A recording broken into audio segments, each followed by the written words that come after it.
Hiya beautiful people. Today I'll be showing you how to make another kind of banga soup.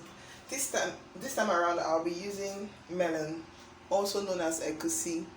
So you can actually, maybe we should call it banga egusi soup. It's actually a new recipe which I'd like to introduce to you all. So I have some palm front, I have my beef. I'll be using pomo I got from Oliget's Hub. You can actually catch her up on Instagram and on Facebook. I have my crayfish. This is what I call giant crayfish or oporo. I have my dried pepper, and I have some dried banga leaf. This is for banga soup. I don't really know what this leaf is. I think maybe some people say it's atama, but I don't know. But you can actually find this in the market. You can ask anybody for banga leaf. This is it. So I have some stock fish, some fishes here I'll be using. I have one onion bulb, and not to forget, I have my banga spice as well here. You can use the native one or the already processed banga spice. Then I'll be using some of my periwinkles properly washed. So I usually wash in salted water. Just add water and salt into water, and then wash 3 to 4 or 5 times, and you're done. You're good to go. So I'll be using some salt here and some seasoning cubes, which I'll be showing you guys later on.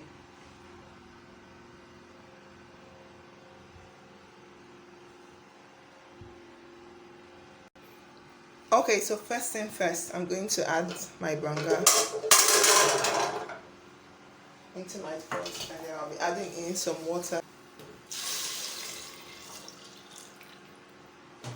Cover my lid and I'll allow it to boil for it.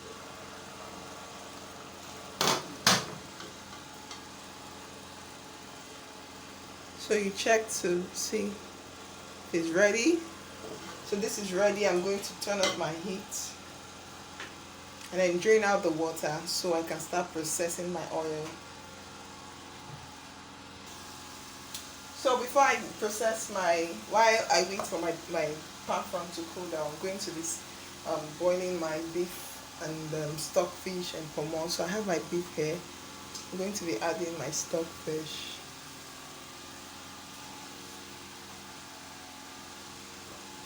My cows.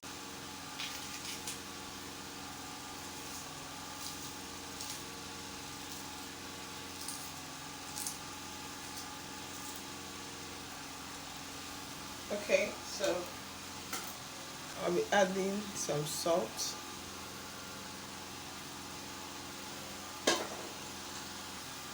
My seasoning cubes.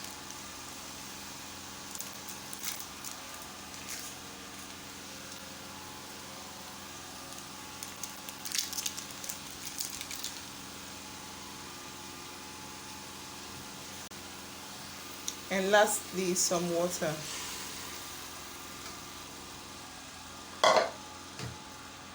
I'm going to cover and allow it to cook until tender.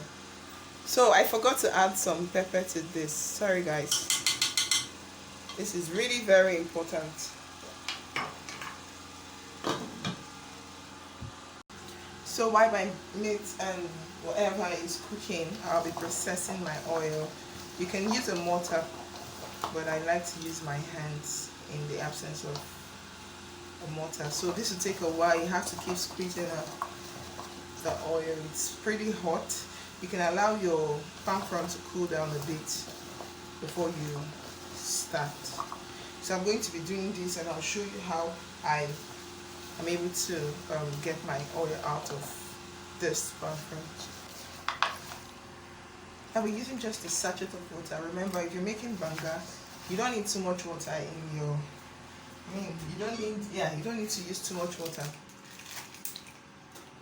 to process this banga. So I'm going to be using this one. Now squeeze some more. I need all of the oil out of this. I don't know. I just hope my viewers are able to see this.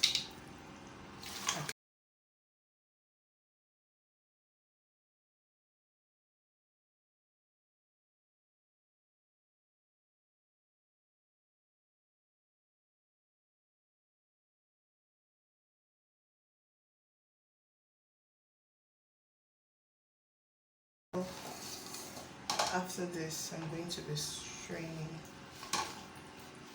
the liquid off.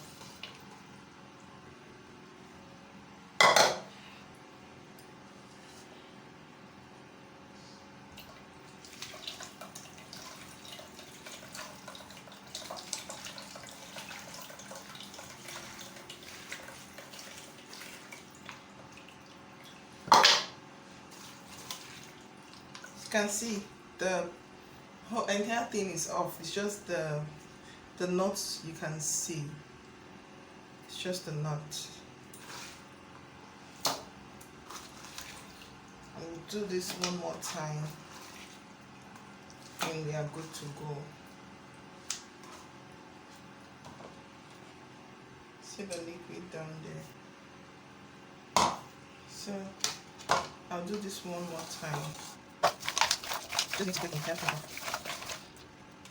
Okay, so I'll have the rest of the water. I only used to be such a water for this. Okay, I'll put back this one. And then strain out everything.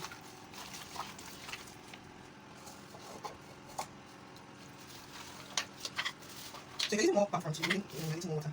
So the more palm front you use, the more water you need. Okay.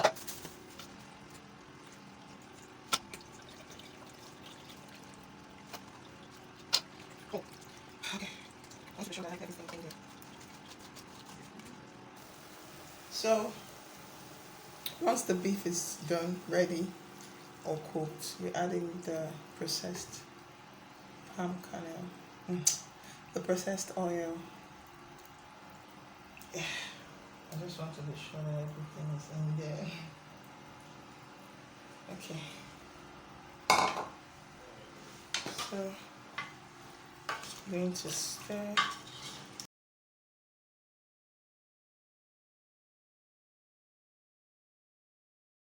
So I'm going to add my giant crayfish.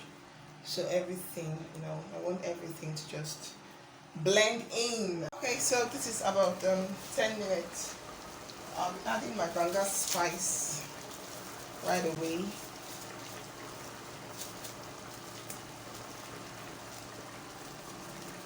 So stir this up.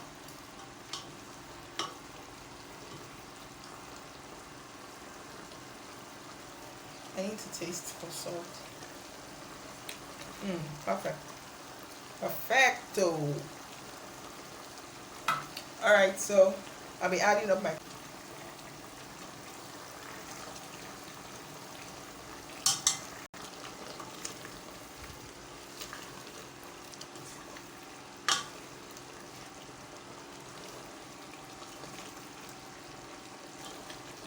Okay, so yeah, it's the trick. My egusi is going in now. Here is to soak the egusi in some water. As you can see, I'm going to reduce my heat so my soup doesn't dry out. Or you can do this earlier. Soak in water. Then just distribute. Okay, so this is what it looks like after 1 minute. So I'm going to be adding my oriental